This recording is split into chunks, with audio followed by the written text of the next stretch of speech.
शिक्षक भरती 2024 अंतर्गत आता प्राधान्यक्रम आपण देत आहात, लॉक पण करणार आहात. सो एक प्रश्न विद्यार्थ्यांचा माझ्यापर्यंत येतोय, जसं की बदली किंवा ट्रान्सफर होणार का, होऊ शकते का? मध्ये आपला पहिला प्रश्न असा आहे की ज्या स्थानिक स्वराज्य संस्था आहे, जिल्हा परिषद, नगर परिषद, नगरपालिका आणि महानगरपालिका, या अंतर्गत जर तुमची निवड झाली तर या अंतर्गत तुमची बदली होणार का? म्हणजे जेडपीतला एखादा उमेदवार इथे एनपी मध्ये जाऊ शकतो का, एनपीचा एनएनपी जाऊ शकतो का, किंवा हे दोघंही जेडपीला येऊ शकतात का? या प्रश्नांच्या बद्दल विचारणा करण्यात आली आहे. दुसरं, खाजगी शिक्षण संस्था व स्थानिक स्वराज्य संस्था या संस्थांअंतर्गत पण बदली होते का? म्हणजेच काय, एखादी संस्था असेल आणि या संस्थेमधून स्थानिक स्वराज्य संस्था म्हणजे कोणती, परत झेडपी, नगरपालिका आणि महानगरपालिका यांच्या अंतर्गत बदली होते का?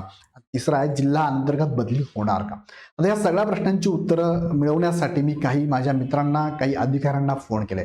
जसं की उपशिक्षण अधिकारी आहेत, काही शिक्षक आहेत, जसे की अनिल पाटील सर आहेत, राहुल पाटील सर आहे किंवा निलेश पाटील सर आहे. हे जे अधिकारी पण आहेत, काही शिक्षक पण आहेत. त्या व्यतिरिक्त काही शिक्षकांशी मी बोललो.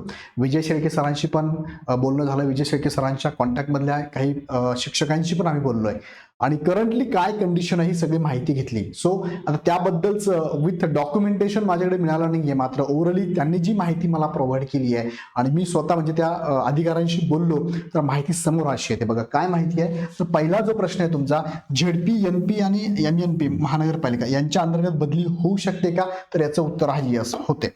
बदली होते तुमची. फक्त आता कंडिशन वेगवेगळ्या आहेत. त्या कंडिशन मी तुम्हाला आता काही सांगत नाही, पण त्या होऊ शकते. डेफिनेटली तुमचं भविष्यामध्ये तुम्ही इथे बदली करू शकता. सुरुवातीला असं होत होतं की झेडपी मधून नगरपालिका आणि महानगरपालिकेला बरेचसे विद्यार्थी किंवा बरेचसे शिक्षक ट्रान्सफर होत होते, पण फक्त बरेच जण इकडे कधी ट्रान्सफर होताना बघितले नाही. पण हे पण होऊ शकतात. म्हणजेच काय, नगर परिषदेतून झेडपी पण होऊ शकता, महानगरपालिकेतून झेडपी होऊ शकता आणि ह्या दोघांमध्ये सुद्धा अंतर्गत बदली तुमची होऊ शकते. आता याला कंडिशन म्हणजे काय, बेसिक कंडिशन काय, बेसिक कंडिशन आहे. फॉर एक्झाम्पल एखादा झेडपीचा विद्यार्थी आहे, शिक्षक आहे आणि त्याला महानगरपालिकेला जायचं आहे फॉर एक्झाम्पल. मग कंडिशन काय, पहिली, झेडपी मध्ये अतिरिक्त तुमचा उमेदवार असावा, अतिरिक्त असावा.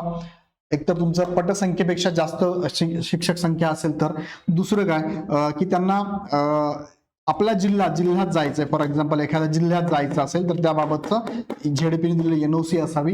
दुसरं, ज्यांच्याकडे जायचंय म्हणजे महानगरपालिका असेल, इकडे काय व्हॅकन्सी असावी. आता व्हॅकन्सी विचारात घेताना काय विचार घ्यावा लागेल, तुमचं काय आरक्षण काय आहे, आरक्षण कोणतं आहे. जसं की ओबीसी जर असेल तर ओबीसीचं पद इथे आरक्षित जे आहे ते व्हॅकंट असावं आणि यांचीही एनओसी लागणार आहे. हे सगळं जर मॅच होत असेल तर तुमची बदली होते. इव्हन तो आता ते ऑनलाईन पण होते, ऑनलाईन प्रोसेस आहे. ऑनलाईन सुद्धा तुम्ही अर्ज करू शकतात. अर्ज करून जर जागा असेल, दोघांची एनओसी असेल तर तुमची बदली होऊ शकते. एक सिंपल तुम्हाला मी सांगितलं. याच्या व्यतिरिक्त अजूनही बरेचसे कंडिशन, म्हणजे ही झाली एक कंडिशन, यातनं तुम्ही बदली करू शकतात. अजूनही वेगळ्या होऊ शकता. नवरा बायको असेल, तुमचा होम डिस्ट्रिक्ट असेल, तुमच्या घरातले प्रॉब्लेम असू शकतात, इकॉनॉमिकल असेल किंवा मेडिकल असेल इश्यू असेल तर तिथे सुद्धा तुम्ही इथे विचार करून तुमची ट्रान्सफर होऊ शकते. ओके, आता हे झालं ट्रान्सफर बद्दल, म्हणजे ज्या स्थानिक स्वराज्य संस्था यांच्या अंतर्गत बदली होते. दुसरं, खाजगी संस्था आणि स्थानिक स्वराज्य संस्थांमध्ये बदली होते का? आता बघा, यामध्ये उदाहरणार्थ ए नावाची एक संस्था आहे. ए नावाची काही संस्था आहे. ह्या संस्थेत एखादा कर्मचारी, एखादा शिक्षक म्हणूया आपण त्याला, एक शिक्षक काम करतोय, बरोबर. एक शिक्षक इथे काम करतोय आणि होतं काय, कालांतराने हळूहळू काही वर्षांनी, काही दिवसांनी, काही महिन्यांनी, काही वर्षांनी यांची पटसंख्या कमी होते विद्यार्थ्यांची. आता यांची निवड कशी केली तुम्हाला माहिती आहे. शिक्षकाची निवड कशी असते, पटसंख्येच्या अगेन्स्ट असते. पटसंख्या वाढली की शिक्षकांची संख्या पण वाढते, तुकड्या पण वाढतात, शिक्षक पण वाढतात. आता हळूहळू जर पटसंख्या जर कमी झाली म्हणजे कमी झाली तर इथे असं होऊ शकतं की 3 शिक्षक अतिरिक्त आहे. पटसंख्येच्या अगेन्स्ट 3 शिक्षक अतिरिक्त आहे, ज्याला आपण मी काय शब्द म्हणतो, अतिरिक्त आहे. मग या अतिरिक्त शिक्षकांना काय करावं लागेल, एकतर यांना दुसऱ्या संस्थेमध्ये द्यावं लागेल. आता संस्था तो संस्था जनरली ट्रान्सफर फार फार फार क्वचित होतं, शक्यतो होत नाही असं समजा तुम्ही. पण संस्थेमधनं मग अशा वेळेस या 3 शिक्षकांना कुठे लोड द्यायचा आहे, कुठे द्यायचंय, तर यांची बदली इथे होऊ शकते. मग त्यासाठी सेम कंडिशन, ह्या 3 शिक्षकांची इथे अतिरिक्त मोजणी असावी, एक्सेस असावं यांचं, बरोबर. त्यानंतर यांचं यांची जी कॅटेगरी त्यानुसार या सगळ्या स्थानिक स्वराज्य संस्थेमधल्या शाळेमध्ये ज्युनियर कॉलेजमध्ये व्हॅकन्सी असावी आणि त्यांचं एनओसी असेल तर यांची सुद्धा बदली केली जाऊ शकते. रिसेंटली त्यांनी मला उदाहरण पण सांगितलं, आता 1-2 महिन्यापूर्वीच त्यांनी काहीतरी एक शिक्षिका आहे तिची बदली पण केली, जळगाववरनं कल्याणला केलेली आहे. एक माझे शिक्षक आहे त्यांचं बदली झाली जळगाववरनं धुळ्याला पण झालेली आहे. सो असं घडतं, म्हणजे हे पण होणार आहे. तिसरा प्रश्न आहे, जिल्हा अंतर्गत बदली होते का? तर मी आताच तुम्हाला बोललो की जळगाववरनं कल्याणला होऊ शकते, धुळ्यावरनं जळगाव होऊ शकते, जळगाववरून धुळे होऊ शकते.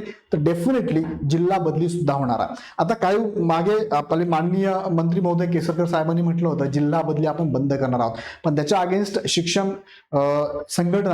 संघटना यांनी याच्यावरती आक्षेप घेतला, न्यायालयीन प्रक्रिया झाली आणि परत ती जिल्हा बदली संदर्भात तुर्तास तरी असं काही निवेदन किंवा असं काही आदेश निर्देश नाहीये. सो जिल्हा बदली सुद्धा होऊ शकते. सो ह्या सगळ्या मुख्य मुद्द्यांचा तुम्ही विचार करा.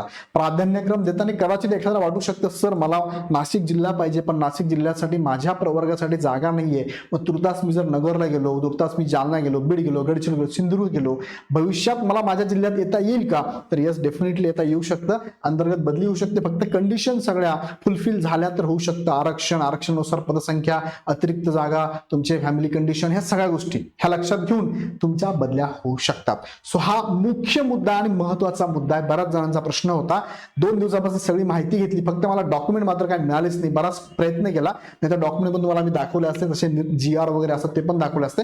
पण सध्या तरी IQ गोष्टींवरती, IQ माहितीवरती तुम्हाला मी माहिती देतोय. पण मी ज्यांना विचारली ते ऑथेंटिकेट सोर्स आहे. मी तुम्हाला म्हटलं उपशिक्षणाधिकारी, शिक्षणाधिकारी पण आहे आणि शिक्षक पण आहे. त्यांनी रिसेंटली काही उदाहरणं पण मला सांगितली, असं घडलेलं आहे. सो तुमच्या सुद्धा बदल्या होऊ शकतात. म्हणजे तुम्हाला वाटलं की ह्या महानगरपालिकेमधून दुसऱ्या जिल्ह्याच्या महानगरपालिकेत जायचं, तिथे पण जाऊ शकतात, कारण जिल्हा अंतर्गत बदली होऊ शकते. सो ह्या सगळ्या गोष्टींचा आता पूर्णविराम आहे. तुम्ही आता तुमचा जो प्राधान्यक्रम द्यायचा आहे त्यातला हा मुख्य अडथळा तुमचा आता नसणार आहे, बदली होऊ शकते. हा व्हिडिओ आवडला असेल तर लाईक करा, चॅनल सबस्क्राईब करा आणि कसा वाटला व्हिडिओ मला कमेंटमध्ये कळवा. तुमचे अजून काही प्रश्न असतील तेही कमेंटमध्ये कळवा. पुन्हा आपण भेटणार नवीन व्हिडिओमध्ये. हा व्हिडिओ आणि हा चॅनल सबस्क्राईब करून ठेवा, कारण तुमच्या मनातील प्रश्नांची उत्तर तुम्हाला कुठे मिळणार आहे? इग्नाइट अकॅडमीवरती. तुर्तास थांबतो. खूप खूप धन्यवाद.